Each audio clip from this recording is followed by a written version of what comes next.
स्वागत है आपका AR न्यूज इंडिया पर। मैं हूं आपके साथ आकिल रजा।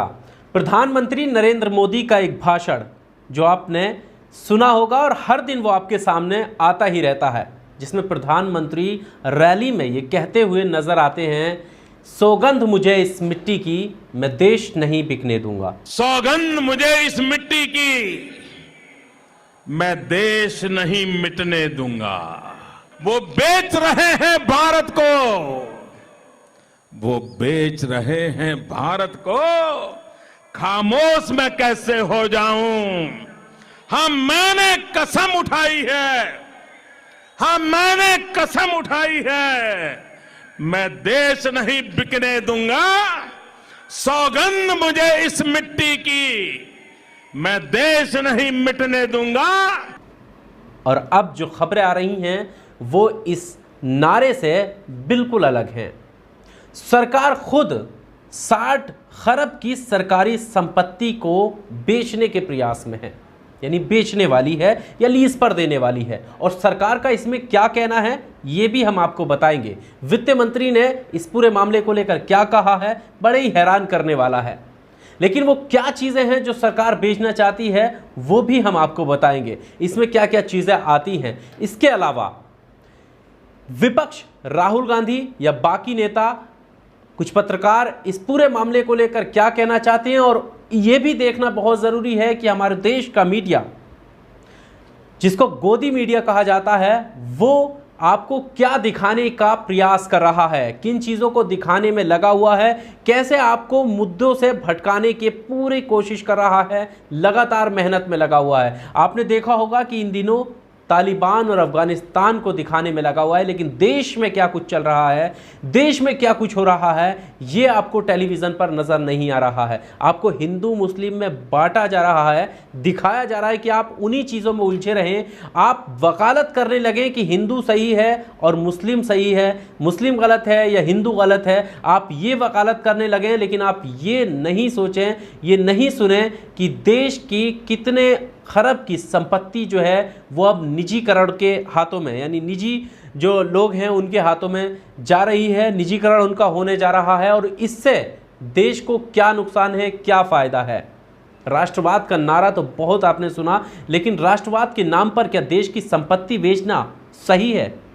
बहरहाल सबसे पहले हम आपको बताते हैं कि अब वो कौन सी चीज़ें हैं जिनको सरकार जो है वो बेचने वाली है या निजी हाथों में देने वाली है। Transmission line, telecom tower, gas pipeline, हवाई अड्डे, PSU समेत कई सरकारी कंपनियों को बेचने या लीज पर देने वाली है। अगर ऐसा होता है तो ये मान लीजिए कि ये सबसे बड़ा मामला होगा जो सरकारी संपत्ति को बेचा जाएगा। और इस पूरे मामले को लेकर वित्त मंत्री का क्या कहना है ये बेहद ही ज़रूरी है आपके लिए सुनना। वित्त मंत्री का कहना है कि हम इसको बेच नहीं रहे हैं, इसको वापस, मतलब इसकी जो कमान है वो हमारे हाथों में ही रहेगी, सरकार के हाथों में ही रहेगी, लेकिन इसको सुचारू रूप से सही तरीके से इस्तेमाल में लाने का प्रयास है। बेच नहीं रहे हैं, राजस्व को जुटाने का कोई और तरीका नहीं है। मतलब उनका कहना है कि कोरोना काल और ये सारी चीज़ें जो चली हैं इससे जो है घाटा है और उसको पूरा करने का एकमात्र यही विकल्प है जिसके लिए हम ऐसा कर रहे हैं। अब सवाल इसमें यह है कि अगर खुद वित्त मंत्री निर्मला सीतारमण का ये मानना है कि इसको सही तरीके से चलाने का एक तरीका है या सही तरीके का चलाने का प्रयास में लगी हुई है सरकार, तो क्या ये मान लिया जाए कि सरकार जो है इन सारी चीज़ों को, जो नीलाम है जिसमें रेल या बहुत सारी चीज़ें आ रही हैं, क्या सरकार उन्हें चलाने में नाकाम साबित हुई है? क्या खुद ये सरकार इस बात का दावा कर रही है कि हाँ वो ये सारी चीज़ें नहीं चला पा रही है? और अगर चला पा रही है तो फिर निजी हाथों में देने की क्या ज़रूरत है? और जो चीज़ें जिन जिन मंत्रालयों के अंतर्गत आती हैं, जो लीज पर देने के लिए का प्रयास किया जा रहा है या बेचा जा रहा है, जिन जिन मंत्रालयों के अंतर्गत वो चीज़ें आती हैं, क्या उन मंत्रालयों को भी निजीकरण किया जाएगा? क्या वो मंत्रालय इस बात की जिम्मेदारी लेंगे कि हाँ उनसे इन सारी चीज़ों का निर्वहन नहीं हुआ, नहीं सुचारू रूप से चलाया गया, इसीलिए घाटा हो रहा है, राजस्व जुटाने का प्रयास किया जा रहा है? ये बहुत ही गंभीर सवाल है, लेकिन आपको ये सवाल किसी भी मेनस्ट्रीम मीडिया पर देखने को नहीं मिलेगा। आपको वहाँ पर सिर्फ हिंदू मुस्लिम, और अब नया एजेंडा आपके ऊपर थोपा जा रहा है कि अफगानिस्तान में क्या चल रहा है। अगर चिंता होनी चाहिए तो हमारे देश की पहले होनी चाहिए कि देश में क्या कुछ चल रहा है। अफगानिस्तान और तालिबान से हमें रोजी रोटी नहीं मिलेगी। इस देश के मजदूर, इस देश का जो निचला वर्ग है, उसके बारे में बात करनी चाहिए कि हमारे देश में कितने बेरोजगार युवा हैं जो रोज सुबह को सड़कों पर निकलते हैं रोजगार की तलाश में, लेकिन वापस खाली हाथ लौटते हैं। इस पर हमारे देश की मीडिया को बात करनी चाहिए, लेकिन कहीं पर भी इसकी बात नहीं होगी।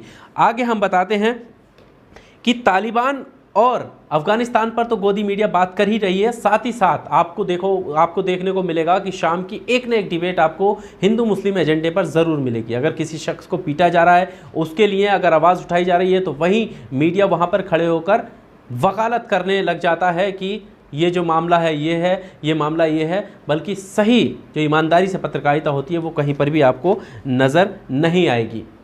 अब हम आपको ले चलते हैं कुछ ट्वीट की तरफ। राहुल गांधी ने इस पर प्रेस कॉन्फ्रेंस कर साफ कहा कि जो सवाल कांग्रेस से पूछा जाता है कि 70 सालों में कांग्रेस ने क्या किया, उसी सवाल का जवाब देते हुए राहुल गांधी ने कहा कि 70 सालों में हमने इतना कुछ कर दिया कि जो आज आप बेच रहे हैं वो 70 सालों की ही मेहनत है।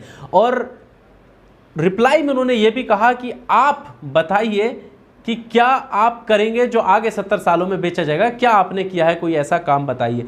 राहुल गांधी का भी इस पर ट्वीट है, तेजस्वी यादव का भी ट्वीट है, इमरान प्रतापगढ़ी का ट्वीट है, कांग्रेस के कई बड़े नेताओं के ट्वीट, और जो देश के नागरिक हैं, जो बुद्धिजीवी वर्ग है, उन्होंने भी इस मामले को लेकर ट्वीट किए हैं। लेकिन ये मामला उठ क्यों नहीं रहा है, ये मामला आम लोगों के ध्यान में क्यों नहीं आ रहा है, इसकी मेन वजह हमारे देश का मीडिया है। सीधी सीधी भाषा में मैंने आपसे एक सवाल पूछा कि सरकार जो कह रही है कि हम बेच नहीं रहे हैं, सवाल यही है कि अगर आपको नुकसान है उससे, तो क्या ये मानेंगे कि आप इसे चलाने में नाकाम साबित हुए? और अगर चलाने में नाकाम साबित नहीं हुए हैं, आपको नुकसान नहीं हुआ है, तो फिर बेचने की क्या ज़रूरत है? सीधा सीधा सवाल है। और क्या राष्ट्र हित में देश की संपत्ति बेची जाएगी? बड़ा सवाल है। यही सवाल विपक्ष के नेताओं ने उठाए हैं। सबसे पहले मैं आपको दिखाता हूं तेजस्वी यादव का ये ट्वीट, आप देखिए। तेजस्वी यादव ने लिखा है कि केंद्र में बैठे नीम हकीमों ने अच्छी खासी दौड़ रही अर्थव्यवस्था को इतना बीमार कर दिया है कि अब इसका रेंगना भी दूभर हो गया है। अब इसे जिंदा रखने के लिए इसी के अंग काट काट कर देश की संपत्ति ये झोला छाप निजी हाथों में बेच रहे हैं। आंगन बेचकर किसी तरह घर चलाना कौन सी काबिलियत है साहब? इसके अलावा एक ट्विटर यूज़र हैं अभिमन्यु कौहर, जो लिख रहे हैं मोदी सरकार की वजह से पूरा देश मुश्किल में पड़ गया है। देश के बहुमूल्य संसाधनों को बेचा किराए पर दिया जा रहा है। इसी तरह सरकार किसानों की ज़मीन बेचने की साजिश थी, जिसे किसान आंदोलन ने नाकाम कर दिया। देश को बचाने के लिए अब पूरे देश को आंदोलन करना होगा। मुश्किल में भारत का किसान। आलिशान जाफरी हैं, जो लिख रहे हैं कि चूड़ी बेचना, फल बेचना, गोश्त बेचना, बाल काटना, मेहंदी लगाना, फूड डिलीवरी करना, पंचर बनाना और ऐसे ही तमाम छोटे मोटे काम अब इस देश में अब देश विरोधी और जिहादी साजिश है। बाकी बेरोजगारी, घृणा, बैंक बेचना, एयरपोर्ट बेचना, पेगासस पर करोड़ों रुपए लगाकर हुई गैर कानूनी जासूसी राष्ट्रवाद है। ये अभी के मामले को लेकर बोल रहे हैं, जो मध्य प्रदेश में इंदौर में हुआ कि एक चूड़ी वाले को बेरहमी से पीटा गया, और हद तो तब हो गई, पीटने के बाद जिन आरोपियों को गिरफ्तार किया गया उनके पक्ष में सभा हुई, उनके पक्ष में लोग उतर कर आए और अपने अपने झंडों के साथ प्रदर्शन किया कि उनको छोड़ा जाए। यानी एक आरोपी के समर्थन में फिर से जो है लोग एकत्रित हुए। बहरहाल इमरान प्रतापगढ़ी हैं, जो लिख रहे हैं कि करके वो कई सारे जतन बेच रहे हैं, जनता भी बेचारी है, मगन बेच रहे हैं। कल तक जो शहीदों का कफन बेच रहे थे वो आज मेरा प्यारा वतन बेच रहे हैं। शायराना अंदाज में तंज कसा है कि देश की जो संपत्ति है वो क्यों बेची या किराए पर दी जा रही है, निजी हाथों में दी जा रही है। निशा सिंह है, जो लिख रही हैं देशभक्ति का झांसा कुछ यूं दिया उसने, जो भी नजर आया सब बेच दिया उसने। राहुल गांधी राष्ट्रीय मित्रीकरण योजना, उन्होंने इस सरकार की इस योजना को, इस प्रयास को नाम दिया है मित्रीकरण योजना। और वो अपनी प्रेस कॉन्फ्रेंस में, जैसे मैंने आपको शुरुआत में बता ही चुके हैं, और ये भी कहा है कि जैसे जैसे जो चीज़ें निजी हाथों में दी जा रही हैं उसका मैं नाम बोलूँगा और आपको पता चल जाएगा कि ये किसके हाथों में जाने वाली है। यानी वो उन मित्रों की बात करना चाह रहे थे प्रेस कॉन्फ्रेंस में कि आखिर प्रधानमंत्री मोदी जो हैं वो किनके हाथों में ये सब कुछ देने वाले हैं। यहाँ पर वो लिख रहे हैं कि रोड, रेल, एयरपोर्ट, बिजली, गैस, पेट्रोल, माइन, स्टेडियम, गोदाम, इसको राष्ट्रीय मित्रीकरण योजना उन्होंने बताया है। फैज़ान अली हैं, सोशल एक्टिविस्ट हैं, लिख रहे हैं पीएम कार्यालय और पीएम पहले से ही अडानी अंबानी के लीज पर हैं, ये पूरा देश को बेचकर ही छोड़ेंगे, 6 लाख करोड़ रुपए में ये सब प्राइवेट कंपनी को सौंपेंगे। पंखुड़ी पाठक हैं जो लिख रही हैं कि मोदी और भाजपा के सबसे कट्टर समर्थकों ने भी देश की संपत्ति बेचने के लिए इन्हें वोट नहीं दिया था। हर भारतीय ये जानता है कि पिता की संपत्ति बस आवारा और नालायक औलाद ही बेचती है। देश बेचने की बात चुनाव से पहले बोलते तो कोई वोट नहीं देता, ये देश के साथ विश्वासघात है।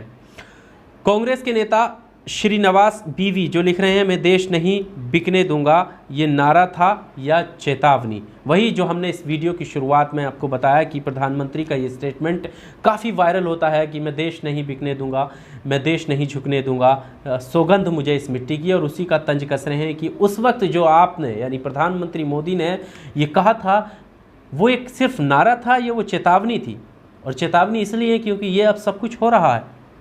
बहरहाल पंकज पुनिया हैं जो लिख रहे हैं कि देश का पहला 5 स्टार होटल अशोका अब प्राइवेट हाथों में चला जाएगा।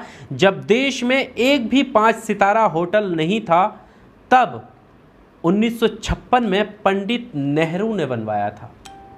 अब नेहरू का नाम आते ही सवाल ये भी उठ जाता है कि नेहरू कोई भी चीज़ के लिए बहुत जल्दी जिम्मेदार इस सरकार में हो जाते हैं। कन्हैया कुमार ने भी ट्वीट किया है। कन्हैया कुमार लिख रहे हैं कि ये सरकार देश को बर्बाद और दोस्तों को आबाद कर रही है। राष्ट्रीय संपत्तियों को बेचने से कौन सा राष्ट्रवाद है भाई?